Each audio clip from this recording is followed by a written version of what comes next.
So the vapes themselves are just the delivery device. The real danger is what's inside. So we will take much tougher action against vaping. Tiap malam itu suka sesek gitu ya. Terus juga kayak banyak banget dahak, kayak dahak numpuk gitu kalau misalkan malam gitu ya. Kalau vape itu lebih parah sih bahayanya daripada rokok biasa gitu Kak. Bisa jangan, itu benar-benar merusak itu. Kalau ada yang bilang vape itu lebih aman dari rokok, coba pikirin lagi deh. Faktanya, vape tetap bisa jadi ancaman serius buat kesehatan. Dan di beberapa negara, bahkan sudah tegas banget ngelarang vape beredar. Salah satunya Singapura, yang akhir-akhir ini mengeluarkan kebijakan pelarangan vape di negaranya. But there are new risks, and some of them are real. Vaping is one serious concern. We have banned it in Singapore, but people are still smuggling vapes in and finding ways to get around our laws. Worse, it's not just e-cigarettes. Many of these vapes are laced with addictive and harmful substances like etomidate. So the vapes themselves are just the delivery device. The real danger is what's inside. Right now, it's etomidate.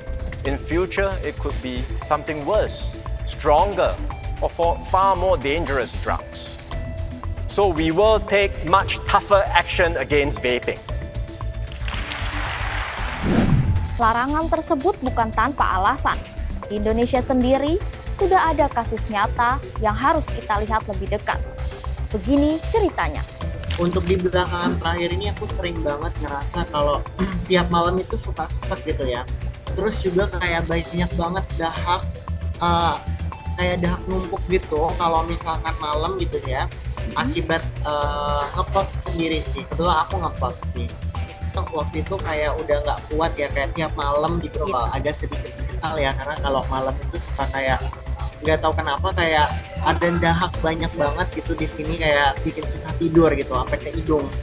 Untuk sekarang ya, untuk segera sih saran aku tuh kurangi yang namanya itu ngepot, nge-vapes ya, karena itu tuh bahaya banget gitu.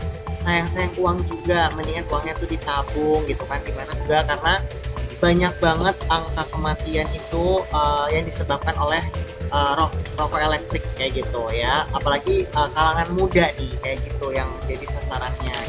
Cerita ini jadi bukti kalau dampaknya bukan cuma teori, tapi bisa benar-benar terjadi.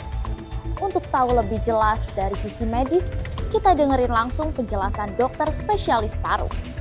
Rokok elektrik itu memang tar ataupun karbon monoksida tidak ada, ya, tapi ada kandungan yang terbanyak itu nikotin, ya. Nikotin ini yang menyebabkan adiksi pada seseorang, ya. Nah, tentu juga tergantung dari kandungannya atau kadar dari nikotin itu sendiri. Seberapapun kadar nikotin itu akan menyebabkan adiksi atau ketagihan pada seseorang, ya. Samping itu, zat bakar dari atau uap dari vape tadi juga menyebabkan terhirupnya ribuan zat kimia, ya. Kita tahu ada namanya glikol, ada PM, particulate matter, ya, atau juga metal atau kandungan logam yang terhirup, yang tentu akan menyebabkan gangguan dan juga kerusakan pada paru. Kalau dari medis sudah jelas berbahaya, tapi gimana ya pandangan masyarakat sendiri soal vape? Apa ada yang percaya lebih aman? Apa ada juga yang nggak yakin? Ini pendapat mereka. Udah pasti berpengaruh dengan kayak paru-paru kita kan, karena nggak beda jauh kayak biasa kita ngerokok gitu. Aku pernah dengar kalau vape itu lebih parah sih bahayanya daripada rokok biasa gitu Kak. Tapi nggak baik ya, karena ini dari nikotin juga. Sebenarnya sih dua-duanya nggak baik ya Mbak. Mungkin karena saya nggak ngerokok, karena ngerokok lebih sama aja sih sebenarnya, berbahaya juga. Tapi ya saya rasa saya lebih baik menggunakan ini daripada rokok. Anak-anak sih sebaiknya sih belum boleh dulu ya, karena ini mungkin 21 tahun ke atas ya. Mungkin ya untuk orang tuanya juga ada edukasi sedikit lah untuk merokok, baik merokok ataupun rokok elektrik ya. Gitu sih. Ya sebenarnya merusak juga sih Kak. Kayak ya merusak tubuh sih menurut aku sih gitu. Walaupun orang bilang kayak lebih baik vape ya daripada rokok gitu, menurut aku enggak, karena sama aja merusak tubuh dari dalam gitu. So menurut aku ya kalau buat pelajar masih SMA gitu menurut aku kurang oke sih Kak, karena ya mereka masih sekolah, atau lagi penghasilan belum mereka sendiri belum bisa nyari dari orang tua. Menurut aku belum sewajarnya sih Kak, apalagi banyak kalau mahasiswa gitu masih di bawah 16 tahun, 15 tahun gitu. Menurut aku emang nggak baik sih gitu.